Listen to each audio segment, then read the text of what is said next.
yo pretendía que esto fuese una charla, ¿no? Que hablásemos un poco de, de la profesión y que, bueno, hiciesen preguntas o comentarios, lo que se les ocurriera, ¿no?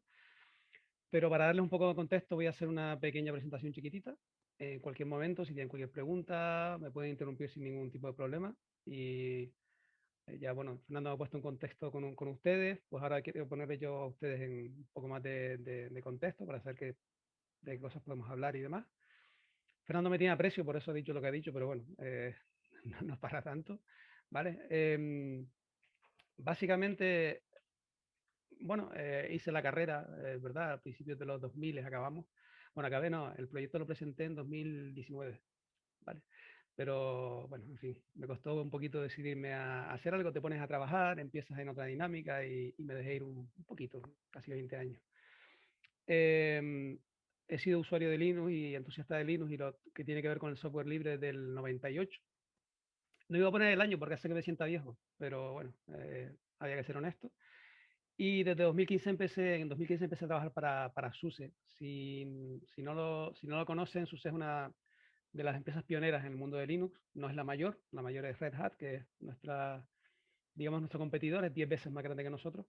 Pero bueno, llevan allí en Alemania desde el 92, así que bueno, han aguantado el tirón. Además han pasado por diferentes manos de otras empresas y tal, y bueno, ahora les hablo un poquito más de ellas. Y en una vida anterior tuve una empresa con mi hermano y estuvimos ahí haciendo consultoría, desarrollando mucho desarrollo web, antes de que llegase todo lo que tiene que ver con Node. El JavaScript en aquella época era un lenguaje, entre comillas, de segunda, que incluso lo mal aprendíamos y lo mal usábamos, y cualquier proyecto de JavaScript de aquella época suele ser bastante caótico. Y bueno, la verdad que la situación ha mejorado mucho en estos años, ¿no? Afortunadamente para ustedes.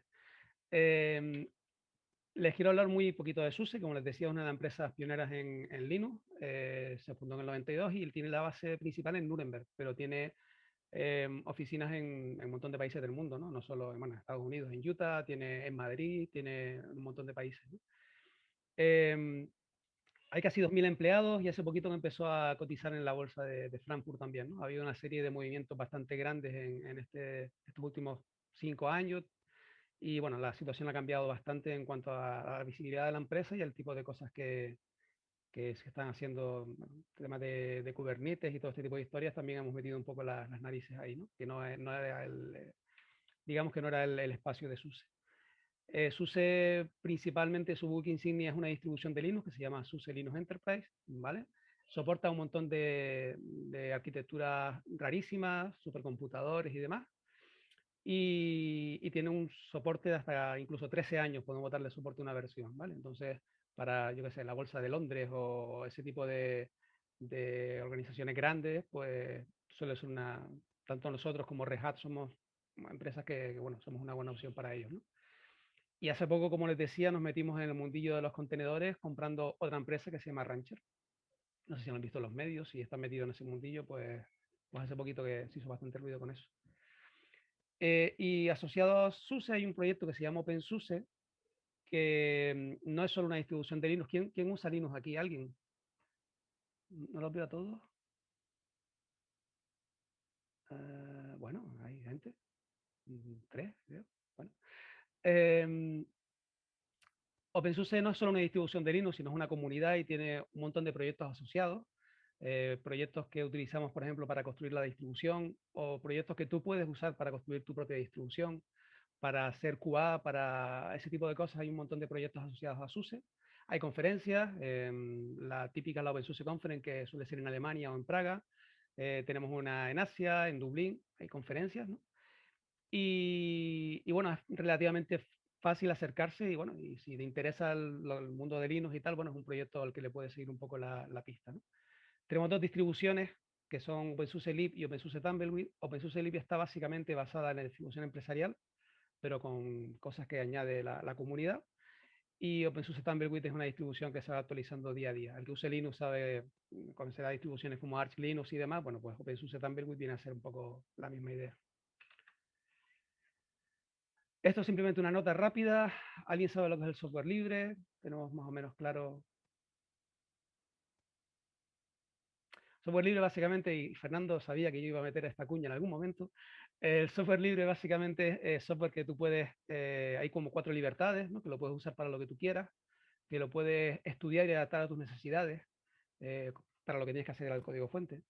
Tienes la libertad de redistribuirlo, incluso de redistribuir versiones modificadas, ¿no? Es lo que también se llama en algunos sitios, se le llama open source, pero no es exactamente lo mismo, pero vamos a suponer que es lo mismo, ¿vale? La filosofía es un poquito diferente, pero básicamente lo mismo. Ustedes usan Node, ustedes usan software libre con Node, usan Vue, pues usan software libre con Vue, todo eso es software libre. Ustedes no tienen que pagar licencias, ustedes tienen acceso al código fuente y todo lo que tenga que ver con SUSE y OpenSUSE se basa en los conceptos de software libre, ¿no? Tú puedes coger nuestras distribuciones y modificarlas, hacer un poco lo que quieras. El modelo de negocio está en los servicios. Nosotros damos soporte, damos documentación. Si un cliente grande quiere montar una infraestructura compleja, pues tenemos ingenieros de ventas o ingenieros de soporte que lo van a ayudar. Ese es un poco el modelo de negocio que tenemos en general en SUSE, no tanto vender licencias. Eh, es cierto que, por ejemplo, si coges la SUSE empresarial y quieres acceder a actualizaciones y a todo el soporte, pues tienes que suscribirte. Pero bueno, en general tienes acceso siempre al código fuente y nunca vamos a encerrarte para que seamos tu único proveedor porque no puedes acceder a tus sistemas o no puedes acceder al código fuente de tus sistemas ni sabes cómo funciona, ¿no? En eso SUSE, Red Hat o este tipo de empresas basan sus modelos de negocio casi siempre en trabajar con servicios y ese tipo de cosas, ¿vale? Es un poquito diferente a lo de vender copias en Google Play y demás. Y mi trabajo, básicamente, yo trabajo por un proyecto que se llama Yast. Yast es un instalador de Linux, un instalador de OpenSUSE y de SUSE, y te sirve también para configurar el sistema, ¿vale? Es un proyecto que tiene 20 años. Eso se está grabando, así que no voy a hacer mucha sangre, pero hay un montón de código legacy y un montón de código antiguo que poquito a poco hemos ido reemplazando con código un poquito más moderno. Y es básicamente una especie de torre de Babel. Empezó con C y C++, se adoptó después un lenguaje propio que desarrolló SUSE que se llamó YCP, después también estaba Perl, y a día de hoy queda atrás de todo eso, cada vez menos, pero lo que más hay es C++ y Ruby. ¿Conocen Ruby? ¿Han visto Ruby en algún momento? No. Bueno, Ruby digamos que para mí fue la gran revolución en 2006, cuando llegó Ruby on Rails, que fue lo que revolucionó todo el desarrollo web tal y como lo conocíamos hasta entonces. Entonces, probablemente muchas de las ideas y muchas de las herramientas que ustedes usan a día de hoy, en mi opinión, tienen su origen en la revolución que supuso en aquella época Ruby on Rails. Pero evidentemente ya no es un lenguaje tan popular, porque entre JavaScript, Python y algunos más se lo van llevando todo de calle. En cuanto a la forma de trabajar, somos un equipo de 12 personas. En la empresa hay 2.000 personas, pero nosotros somos 12. Hay 5 en Praga, 5 en Canarias y 2 en Nuremberg. Fíjense que son minoría de alemanes y eso que la empresa es alemana. Mi jefe, de hecho, está en Praga. Tenemos un compañero en Lanzarote. Alguien dijo por ahí que estaba en Lanzarote. Tenemos un compañero en Lanzarote y en otro equipo tenemos un compañero en Tenerife, ¿vale? Para que se hagan un poco una idea. En total creo que somos 8 o 9 canarios en SUSE. Hay bastante flexibilidad, pero eso depende mucho del equipo con el que trabaje. En mi equipo tenemos mucha flexibilidad, pero es un poco reino de taifas, ¿no? Hay equipos eh, que la gente trabaja de noche, hay equipos en los que la gente trabaja siguiendo una especie de horario, como el caso nuestro, pero tenemos flexibilidad para cambiar los horarios de trabajo y demás. Eso es bastante cómodo. Digo que trabajamos en abierto porque todo lo que hacemos está en GitHub. Hay una organización Jazz en GitHub y todo lo que hacemos está ahí, lo bueno y lo malo. Y además, cada 2 semanas vamos publicando las cosas que vamos haciendo y cómo vamos avanzando en el proyecto en general, ¿vale? Y además nos pueden encontrar en IRC. Fernando igual se lleva las manos a la cabeza. En IRC. Es la forma más directa de encontrarnos en IRC o en las listas de correo del proyecto OpenSUSE. ¿Vale? O sea, un poco el equipo está distribuido de esa forma, ¿vale? Usamos Scrum. Yo no sé si ustedes han visto algo de metodologías ágiles. Hay un montón. Nosotros, bueno, usábamos Scrum, la hemos ido adaptando a nuestras necesidades. En algunas cosas hemos ganado, en otras hemos perdido. Tenemos sprint de 2 semanas más o menos. El equipo se parte, como somos 12, es un equipo muy grande para hacer Scrum, así que lo partimos en pequeños grupos, en squads, que llamamos nosotros, suelen ser dos subequipos, básicamente. Tenemos unas reuniones diarias que son opcionales, si quieres vas y si no, de unos 15 minutillos, ¿vale? Para contar qué estamos haciendo y si necesitas ayuda de algún compañero o lo que sea. Y cada vez que acaba un sprint, pues revisamos lo que hemos hecho y planificamos el siguiente sprint, ¿vale? Y hay una reunión en Scrum que es la retrospectiva, que es cuando te paras a pensar cómo está funcionando Scrum en general, que eso lo hacemos bajo demanda. Es decir, cuando pensamos que la cosa se ha ido de madre, pues nos sentamos o tenemos algo que hablar, pues tenemos ese tipo de reuniones, ¿no? Pero tenemos compañeros que son un poco alérgicos a las reuniones, así que intentamos tampoco que te pase la mitad de la jornada laboral reunido, ¿vale? Y se me quedó una por aquí, que la tenía descolocada. Eh, Siempre puede haber imprevistos que modifiquen la planificación. Lo tenemos relativamente aceptado. Además, nuestro equipo es un equipo al que le suelen caer. Em, Tenemos bastantes informes de fallos es un software, primero que es antiguo y segundo que es bastante extenso, es un montón de cosas y entonces, bueno, pues tenemos que muchas veces, como somos el instalador, hay que ir reorientando a veces el trabajo de la semana porque surge una urgencia o algo por el estilo, ¿no?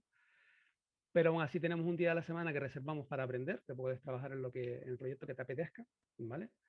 Hacer posible que esté relacionado con lo que hacemos, porque se supone que la idea del Learning and Innovation Time es que beneficia al equipo. Y después hay una semana al año o dos, depende, que se llama la Hack Week, que es una especie de fiesta de la empresa. Hay muchas empresas que ya van haciendo eso, pero nosotros llevamos 20 ya, que tienes una semana para trabajar en lo que te dé la gana, literalmente. Si quieres aprender un lenguaje nuevo, si quieres aprender a tocar un instrumento, o si quieres hacer una figura de madera, y no es coña. Entonces tienes una semana para hacer un poco lo que quieras. Es cierto que al tener los equipos ya tan distribuidos y tener a la gente trabajando en casa, especialmente después de la época COVID, ha perdido un poco de, entre comillas, de gracia, ¿no? Porque antes, si a lo mejor si estabas en Nuremberg o en Praga, bueno, también en Estados Unidos, pues hacían asaderos, te veías con la gente, tomabas cerveza, un poco ese tipo de ambiente festivo, ¿no? Y después trabajabas en lo que quisieras. De ahí a veces salen proyectos decentes o proyectos útiles y a veces no. Nosotros, en la primera Hack Week que yo estuve, hicimos una especie de herramienta de videoconferencia que todavía lo usamos internamente, está por ahí en GitHub. Todavía lo usamos en SUSE, ¿no? Entonces, bueno, pues ya te digo, es una semana que tienes para hacer un poco lo que quieras. Y una particularidad de nuestro equipo es que aunque nuestro proyecto es jazz, de cuando en cuando se escapa algún proyecto por ahí o algo que hay que hacer y nos suele acabar cayendo a nosotros. Porque somos un equipo relativamente ágil, hay gente con conocemos diferentes lenguajes, digamos que hay diferentes perfiles en el equipo y muchas veces, por ejemplo, ese proyecto que está ahí, Cockpit Wicked, es un proyecto hecho en React, es un módulo para un proyecto de Red Hat que se llama Cockpit. Bueno, pues eso lo hicimos nosotros, aunque no tiene nada que ver con el trabajo nuestro, porque a día de hoy no hacemos desarrollo web. Y yo creo que el contexto igual ha sido un poco largo, pero yo creo que más o menos se puede hacer una idea de lo que nos dedicamos. Respecto a lo que decía Fernando de que nosotros buscamos gente, hay una página que se llama jobs.suse.com. He hecho un vistazo de vez en cuando. Tengan en cuenta, y esto es válido para todas las empresas que están en España y fuera de España, que lo que ponen las ofertas de trabajo son una especie de carta a los Reyes Magos.